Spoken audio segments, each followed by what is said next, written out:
This episode is brought to you by the world's first reposado from Tequila Herradura, made with slow-cooked, hand-harvested agave sealed into oak barrels and aged 11 months before being enjoyed in your glass. Experience the world's first reposado, Tequila Herradura. Please drink responsibly. Responsibility.org. Tequila Herradura. 40% alcohol by volume. Imported by Brown-Forman, Louisville, Kentucky. Herradura is a registered trademark. Copyright 2025 Brown-Forman Corporation. Hey, it's Sydney Sweeney. I'm not here to tell you to buy American Eagle jeans. And I definitely won't say that they're the most comfortable jeans I've ever worn. Or that they make your butt look amazing. Why would I need to do that? But if you said that you want to buy the jeans, I'm not going to stop you. But just so we're clear, this is not me telling you to buy American Eagle jeans. Sydney Sweeney has very jeans. You see what I did there, right? Welcome to the Sportsman's Voice podcast, your inside connection to outdoor legislation. From the Beltway to policy happening your way, we're covering it all. I'm your host, Fred Bird. Join us as we explore public land access, wildlife and fisheries management, Second Amendment rights, the triumphs that shape our nation, the sports we all love, and the stories that fuel our passion for the great outdoors. This is the Sportsman's Voice podcast.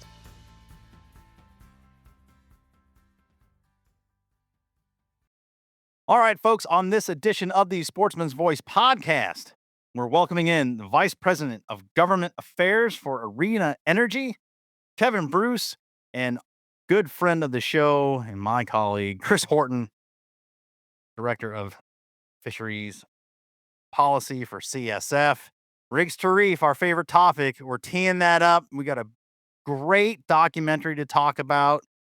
Chris and Kevin will talk about the debut of that movie recently on the Hill at a film debut there. We're going to talk about the history, how the movie came about, give you some updates on Rigs to Reef, where everything is going, and yeah, I'll let you find out here.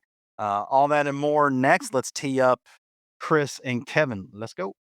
Welcome back, everybody, for this feature episode of the Sportsman's Voice podcast. Great to have you all back.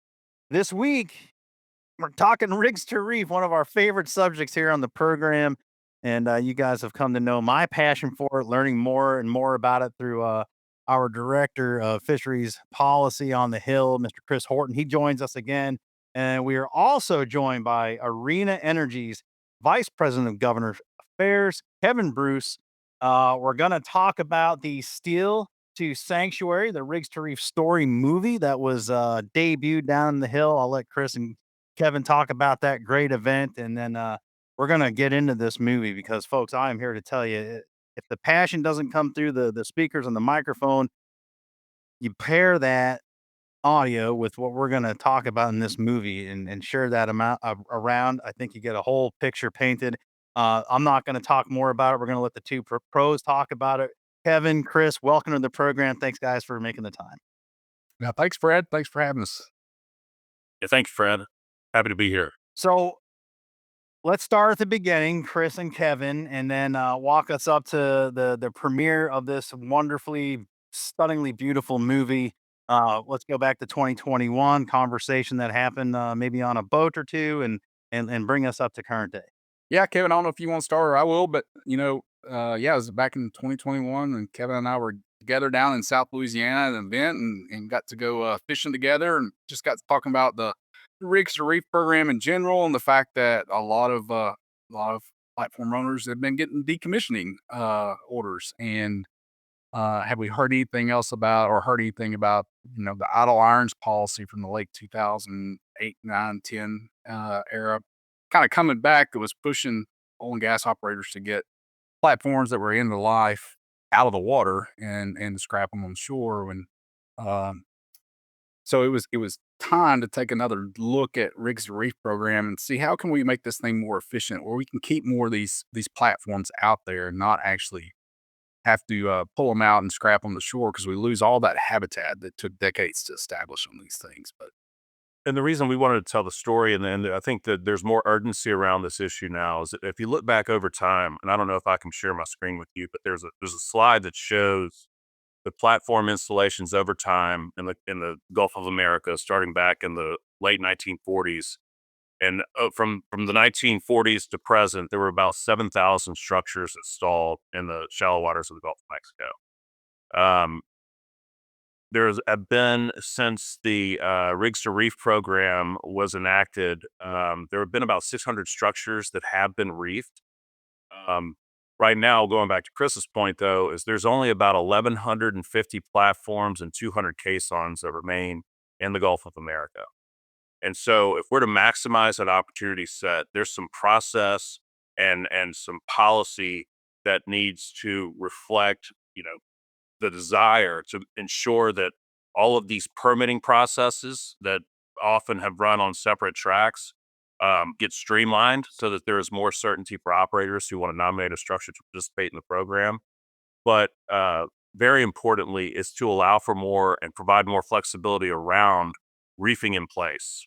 And that's a big push of what Chris and the Congressional Sportsmen Foundation legislation is looking to address. And Chris, you're the marine biologist here. Can you talk about why the importance of reefing these structures in place rather than cutting and towing to a designated reefing area? What makes that a better alternative? Yeah, I mean, currently, if the platform is not already located in what's called a reef planning area, it's already been established through permits with the Corps of Engineers in the states, then it has to be towed to one of those areas. If they have to tow it too far, it's not feasible economically to do it, so they just take it to shore and scrap it.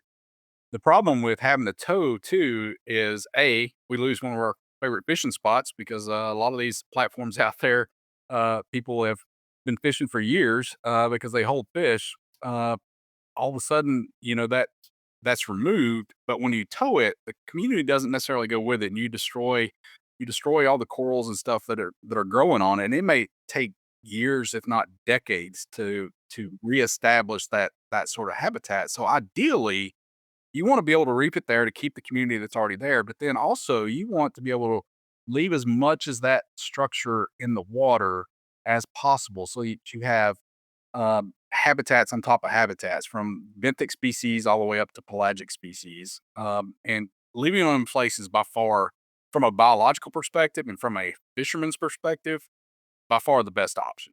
It's also hopefully the best option for oil and gas producers because uh, they can reef it right there in place and not have to tow it. Fred, if you had a time lapse from the moment these structures were set, some of which have been out there for 50 or 60 years, from that moment forward, these things function as artificial reef ecosystems. And you know that you've fished these things before. But when you go out to the shallow waters of the Gulf of America and you want to go fishing, that's where the fish are. And as you can appreciate, that's I think has really helped inform the advocacy around this through both CCA Louisiana and the Congressional Sportsmen Foundation. Because if we don't capture what's remaining of this dwindling opportunity set, then those opportunities, not only for my kids and their kids, but for future generations, go away. And this is a rare instance in the energy industry, or not. This is not just an energy issue. It certainly involves, decommissioned structures and how that needs to look. But where you have bipartisan support from both the environmental community and the industry, and that's something that we certainly highlighted at the premiere in DC a few weeks ago. And I think it's a very compelling story when you put all of these different stakeholders under the same tent for an effort like this. Yeah, no doubt. And calling back to some of the prior programming with Chris and I having conversations about this. So a lot at play here, right? Is we're talking about the financial feasibility of moving these things in the first place. We know that that's probably not good policy, and for the reasons Chris just expounded. Um, the local economy, the tourism dollars that come into that area would be totally affected by removing or towing away. And what does that look like? Obviously, the ecosystems that have been set up over the decades of the growth, and correct me if I'm out of bounds here, Chris, but I believe when I started learning about this through you, the Gulf was kind of a wasteland, as far as biomass and what was there. And because of these structures, all of a sudden there's all this beauty. There's all these different species that never were there before. And, I just scratched my head wondering, well, why would you possibly come to a conclusion that these things are bad and want to get away from it? Now, obviously, there's this default mechanism that Joe Public or some of the more, greeny air finger quotes here for the listening audience might have. They look at Exxon Valdez in Alaska. They look at BP. All these major news stories over the last 4 decades that have these negative connotation with the oil and gas industry. I think you got a couple rotten apples, bad instances speaking for the whole of the industry that isn't really there. These boogie monsters, if you will, don't speak for the entirety of all the safeguards that are in place. Moreover, once these things are decommissioned and dealt with, like you would think the folks that are championing the green way of life would, you know, these are fantastic places. Why would you want to get rid of them? People want to go back to the way of how it used to be before human uh, what am I trying to say here? People move into the the woods and co-opting it. Right now, terrestrially, the woods, the wild places are so fragmented, despite people's fantasies, their wild utopia. It's never going back that way. We can't. There's too much man-made infrastructure on the landscape, too many roads, too many houses, all of it, right? But we've figured out on the land how to work around this and work with wildlife management and make the best of what we got, understanding it's never going back that way. Same thing here in the Gulf. If you leave this stuff in why would you want to go back to a mud puddle that has no value, biologically speaking? Never mind all the financial implications. I don't understand how some people would think, well, oil, gas, bad. Let's take it out because of our default mechanism. When you would just wipe out so many pieces of life. Yeah, there was a lot to unpack there, Fred, but, uh yeah, I think that's part of the problem here is that, yes, the 98% of the Gulf of Mexico is just a mud sand bottom, just unproductive. You had nutrients floating by that didn't get assimilated and create fish biomass like we do now because of all these structures, which was completely an unintended consequence. No one really realized the life that these things were gonna create out there. And I think the negative image of oil and gas is uh, completely, uh, inappropriate in this case because essentially these platforms are at their end of life. Yep. They've extracted all the oil or gas. Uh, They, are basically skeletal structures out there that have been creating marine life for a long, long time, and the wells have to be capped and sealed and abandoned the same way if they're reefed in place or if they're toppled in place or even, removed and reefed somewhere else, as they have to be whenever they're taken to land. So from an environmental perspective, they're exactly the same. So there's no danger of leaving that out there from an oil and gas leakage perspective mm.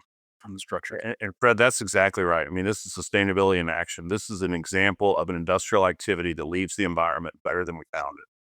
And I think that for the reasons that both you and Chris have outlined, I think people have latched onto this. That this is something that would be a win-win for a lot of different communities. We already have these great ecosystems, these great reefs that are out there. Let's not we know where these things are located. There's no environmental risk, and so it seems like an opportunity. It seems like a great opportunity for to see some progress here that will certainly cement this legacy going forward. Yeah, and that's the whole reason, and so thankful that Arena stepped up to produce this documentary, "Steal the Sanctuary," because we needed that piece. We needed that piece to be able to educate the public out there about the benefits that these things provide. And during the premiere that we recently had of the video, there were folks from the oil and gas industry, from the hunting and fishing community said, "Wow, I had no idea." Whenever they see the cinema photography of actual platforms in the Gulf of Mexico, and they're named on which ones uh, they're filming there of actual platforms in the Gulf, and it's just to see the bright, brilliant colored corals and all the different fish from tropical fish to game fish, um, and the sharks all the way up to the apex predators. It just blew people away, and that's exactly what we wanted to do with this documentary is introduce the rest of the world that's not as familiar with fishing in the Gulf, the value of these things because they're in federal waters. They belong to all of us. They're not just coastal Louisiana or Texas all the way over to Alabama. It's not just for them to enjoy. People come from all over the world to go down and fish these platforms in the Gulf.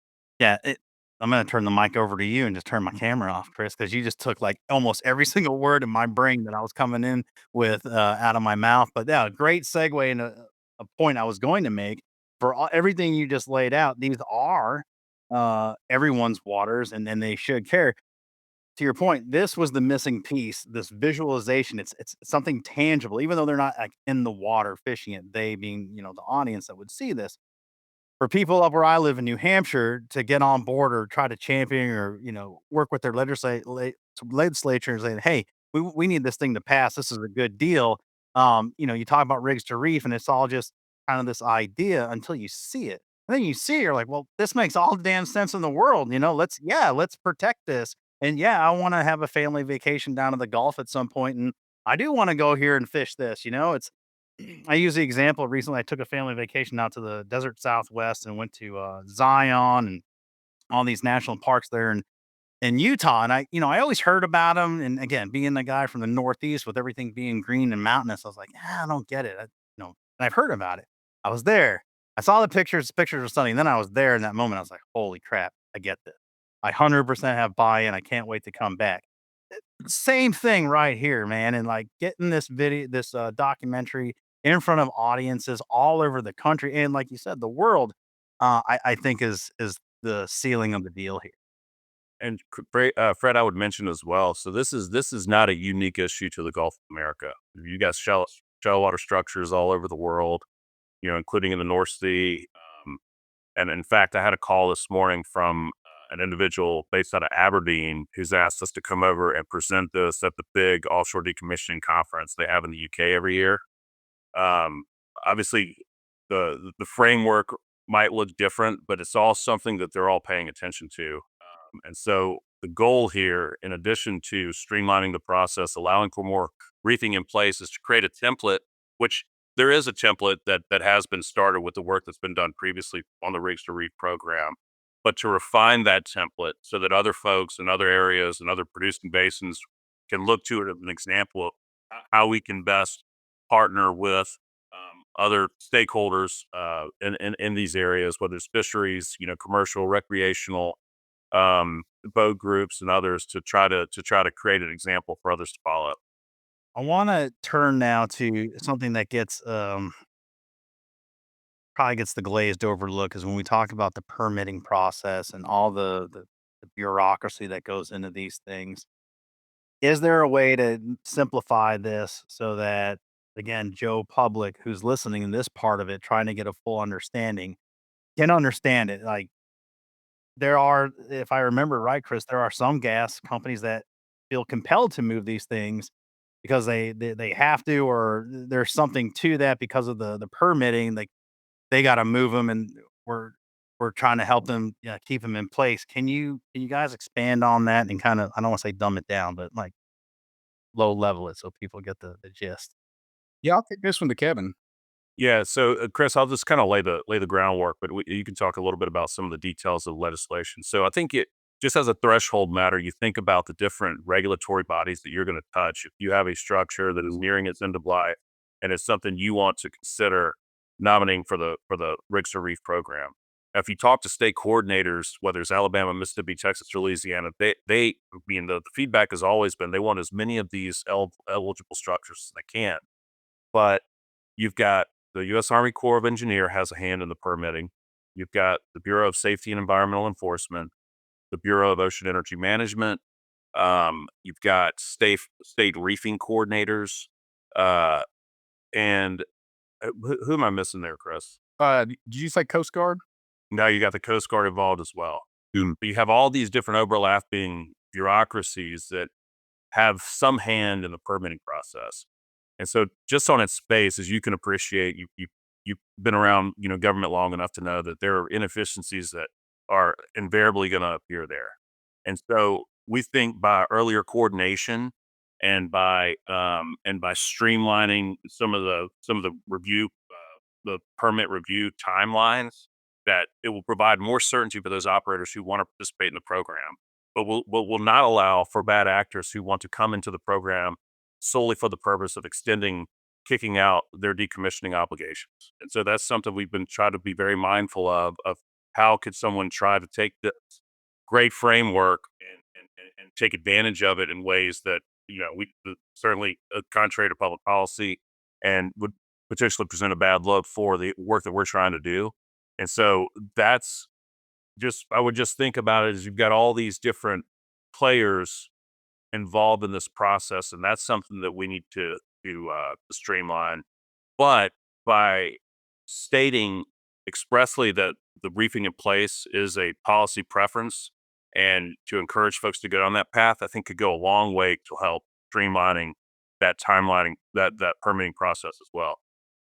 Where government efficiency has been in the forefront of the news here since January, what is the likelihood of that happening within the next 3.5 years? Does it, if you look into your magic 8 ball, do you see something there, or is this just such a long, drawn out action because of all the players involved?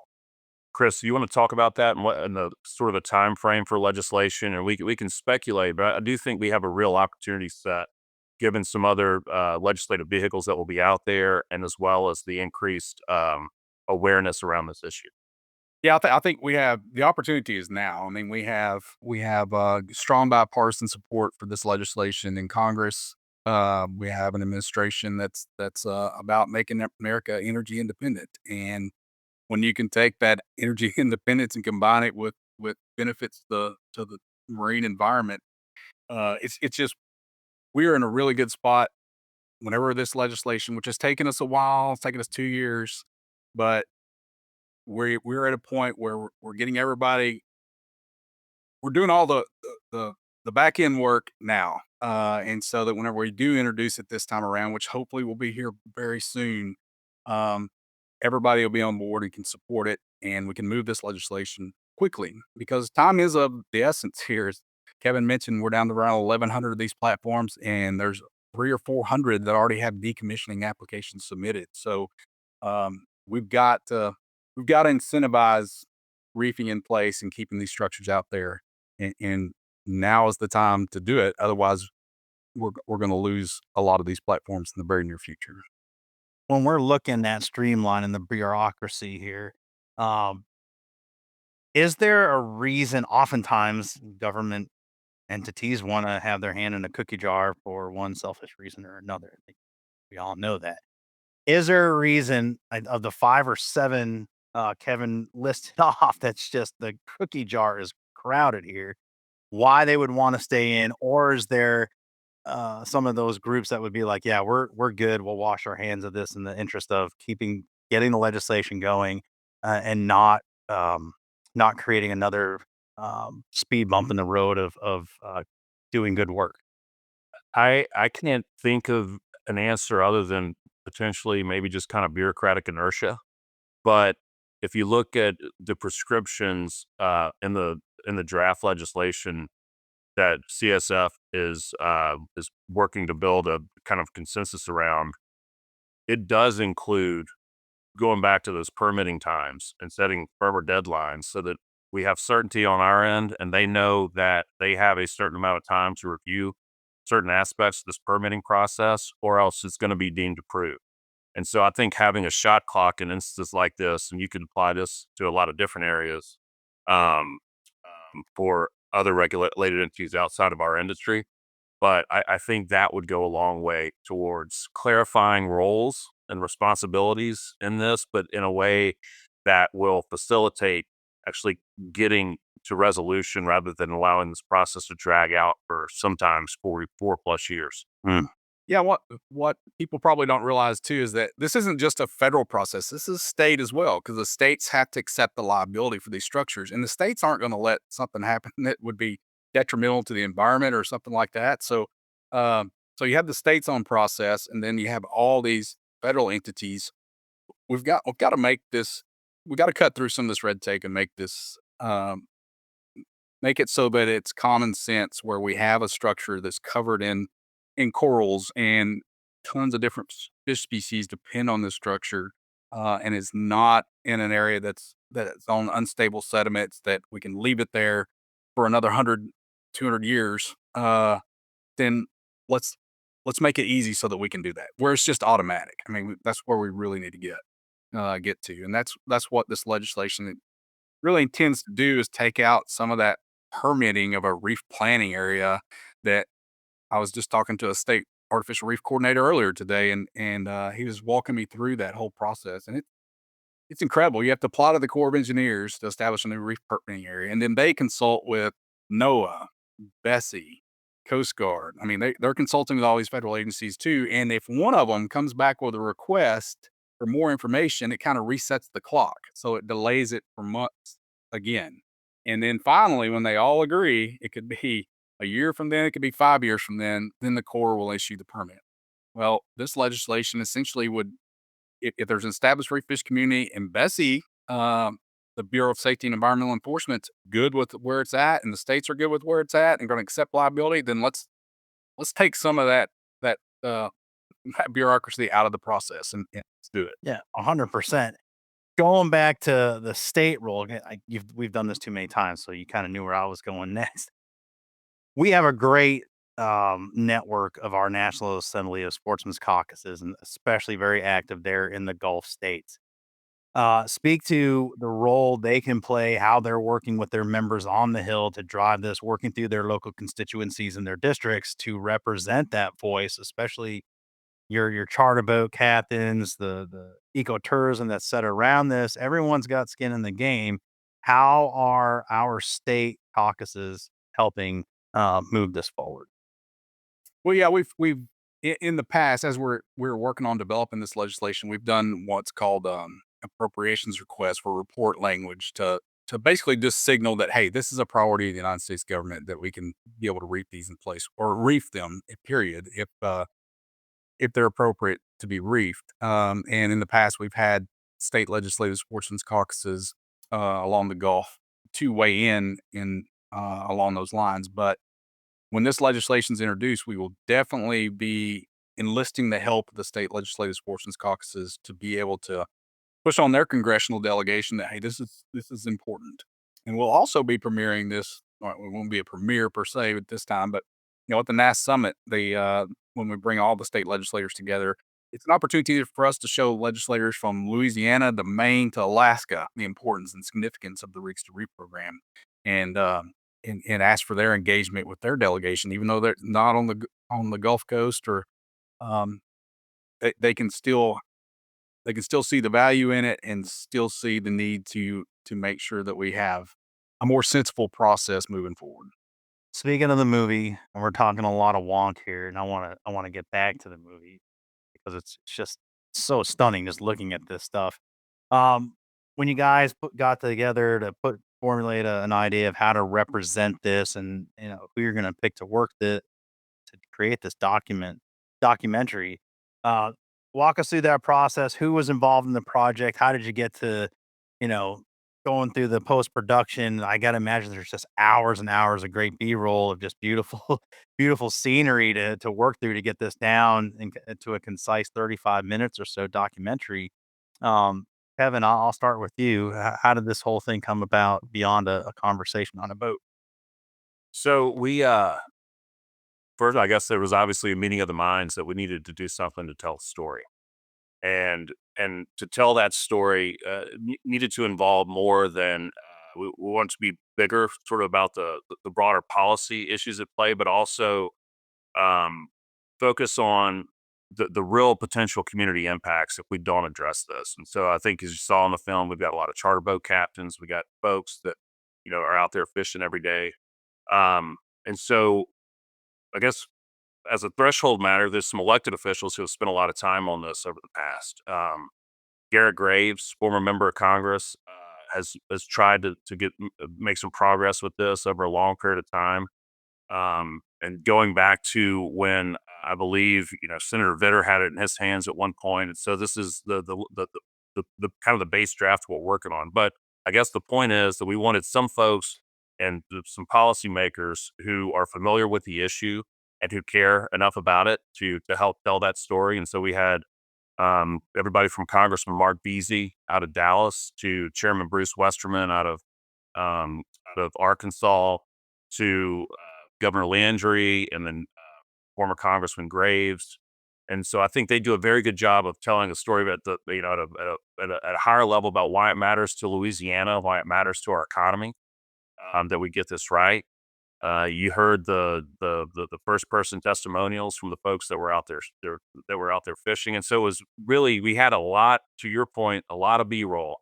There was a lot of footage that was taken of this, and then just kind of started the process after we captured it. I think most of what we had is how do you tie all this together in a way that hopefully will educate the viewer, that will raise kind of the fact that there's a need for urgency here, and then what this policy thing will look like. And as we mentioned at the conclusion of the premiere, and as Governor Landry pitched for, it's helping share awareness. This is an educational piece, and so um, I guess I should go back a little bit too. We've produced a couple of videos here at Arena in the past, and worked with a team out of California that we got involved in this very early on.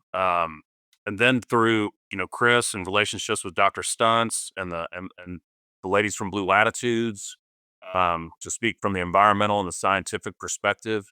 And so we had a lot of voices. And so hopefully the story, it tells the story that we were hoping to tell. But that's kind of in a nutshell how we got to this point. I think we started, Chris, back in November of 2022. Did not anticipate it taking this long, but the name of the Gulf of America changed, so we benefited from that. We didn't go stale right out of the gate, and so that was an added benefit. Absolutely.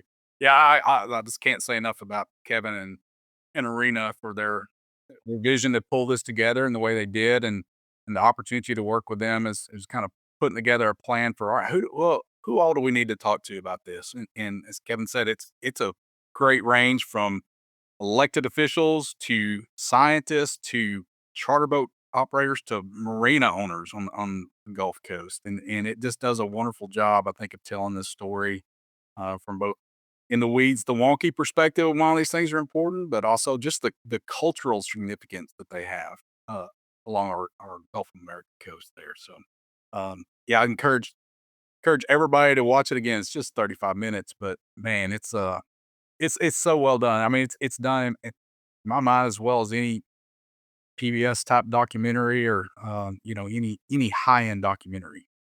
Yeah, no doubt. I mean, the quality is great. The storytelling is great. The guests, everybody you lined up. I thought it was impactful. Probably in the first half of the movie where the gals from the Blue Ocean, they have Blue Latitude. I thought it was really impactful for them to start telling their story and how they got involved. And it took them going underwater to get it. And they're like, we had no idea. And it's just, everything started clicking and it made sense. And it's just another illustration of what, we at CSF live every single day, is that once you bring people out to these things, the partisanship, the preconceived notions of who's in what tribe, it really melts away because we all end up at the same place wanting the same thing. These beautiful habitats, clean environment, clean air, clean water, everything. And we want to maintain this stuff and improve on it. And again, getting back to Kevin's earlier comments of, you got this thing, it wasn't intended, but look what it's done by putting these structures out there and maintaining them. And here you are, you get all these different stakeholders coming to the table and contributing to a project like this, but also speaking on behalf of the great benefits all of it. Yeah. It's no doubt that it's been a really fun project, and we had great production partners across the board. Matt Hames' team, Beth Hames, and all the folks that are listed in the credits. But really, a big piece of this too is our partnership with the Congressional Sportsmen Foundation and their ability to loop in groups from all over the country who you see on the landing site for the webpage, and really looking to that community to help us bring awareness to their own members as this legislative process gets underway about why this matters and why it's important to them. Yeah, it's we've got strong support from the recreational fishing community, as you might imagine, and there's opportunities there that we're also exploring with the recreational diving community.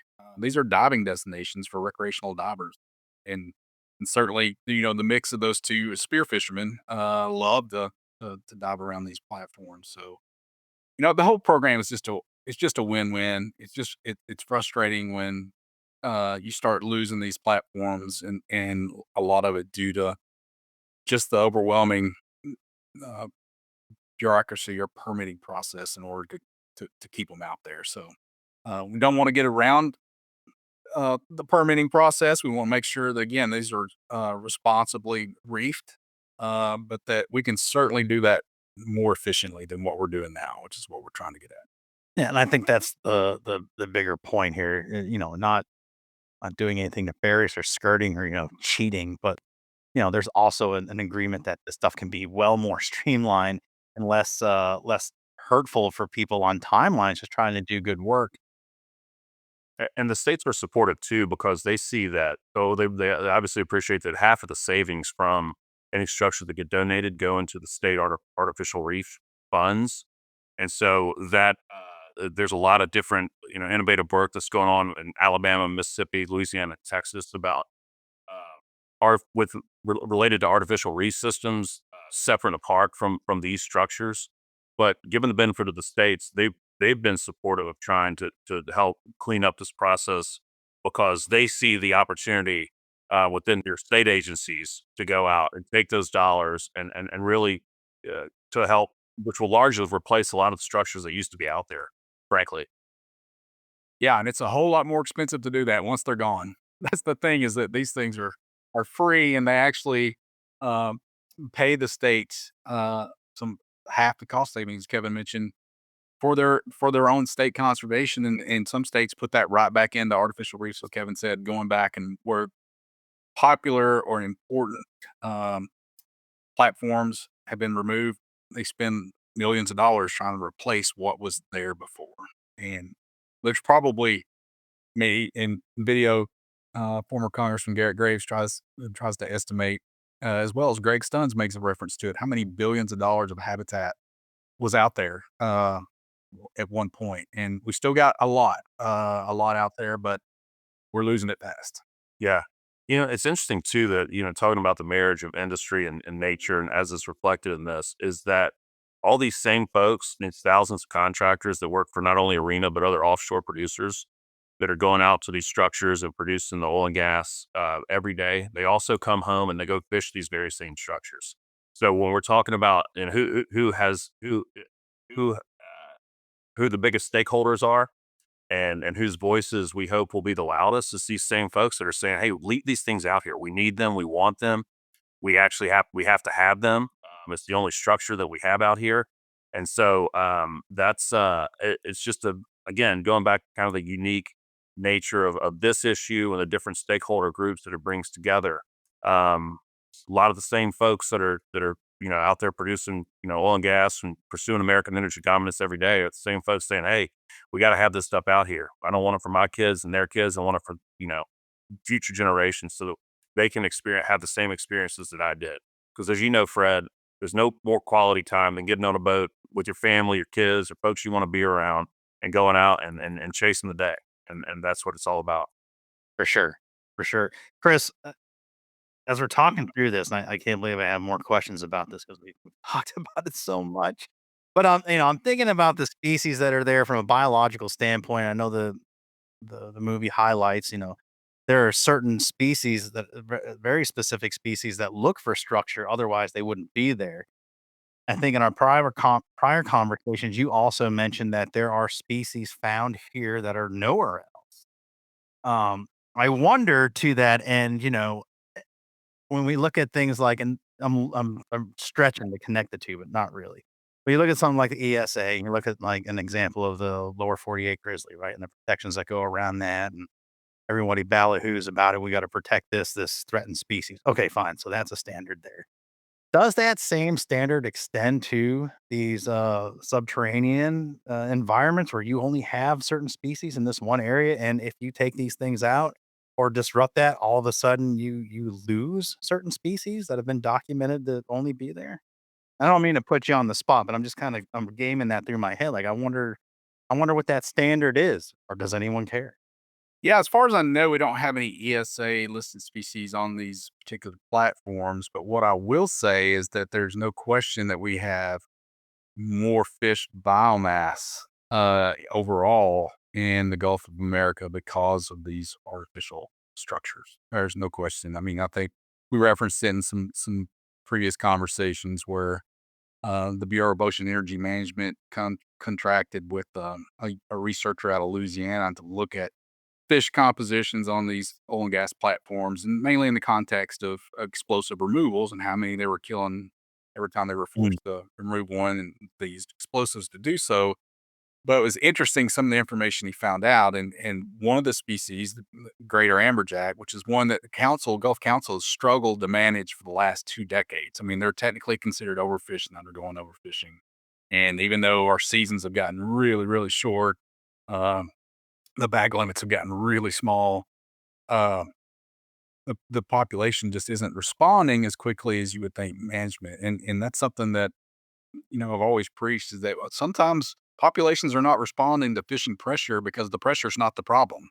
Mm. There's some other environmental variable. Well, greater amberjack, guess what? They found that 45 to 48% of the entire biomass of this species in the Gulf of Mexico, almost half of the amberjack out there, are associated with oil and gas platforms. If we're losing them constantly, then no matter if fishing effort reduction is ever going to turn that population around. And guess what? What we're trying to rebuild to is in the 50s and 60s, which is when we had the most oil and gas platforms out there, and well, maybe not the most, but the number going in was going up substantially. So we may not, if we lose these platforms, we may not ever be able to rebuild that population to this theoretical. Next steps in the process. Where are we going with this? Obviously, as this program drops, Congress is out, so no movement over the summer, probably till post Labor Day. But what are we looking forward to in the run up in the last 2 quarters of this year? Certainly bill introduction, and we may be able to do that during a pro forma session during the August recess. But if we can get, again, the frustration of trying to get so many groups on board to get a consensus on the language, that'll help though on the back end, because once we get introduced, if we have good agreement across the board, across all stakeholders in the industry on what that language should say, we are positioned very well in this Congress to be able to move it very quickly. Certainly in the House, and I think the Senate will follow not too far behind. So I think the next steps is getting the legislation right and introduced soon, and then once it's in play, then obviously we'll be turning to the state legislative sportsmen's caucuses, engaging the entire recreational fishing community to get behind this initiative, to, to provide legislators with the support they need to, make a good decision on this and pass this legislation. Very good, Kevin. What's next for the film? Are you taking this thing on a road show? I mean, obviously, we referenced NASC in December. It's available on the website, but anywhere, any showings in between now and December, people can find it. Yes, we're headed down to the Louisiana CCA Legislators Rodeo this weekend, and so we've got a 6-minute excerpt from the film that we're going to premiere down there. It's kind of outside, so it doesn't really lend itself to what we did in DC. But we're also going to do a premiere in Houston sometime this fall. I think in probably October or November. There's an opportunity to build in another podcast around that. We'll have a lot of folks here from Houston, CSF, and there'll be more details to come.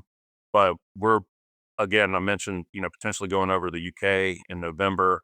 So we want to take this as far and wide as we can and help tell this story. We obviously a lot of time and effort invested in it, and hopefully it's going to yield a good outcome for this program, and just raising awareness generally about the Gulf of America and the work that we do, and how this program specifically is again just a great example of a bipartisan issue that it seems like everybody should be able to get behind.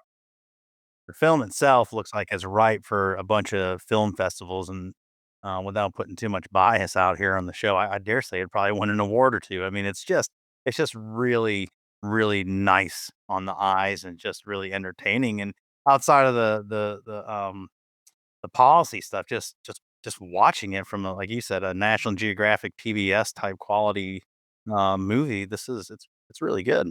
We appreciate that feedback. I'd certainly be interested in some of these film festivals who may have a very different, I don't know, political bent, but maybe a different worldview, just to watch some heads explode as environmentalists get on and talk about how beneficial industrial activity has been for the things that they care about. Yeah, no doubt.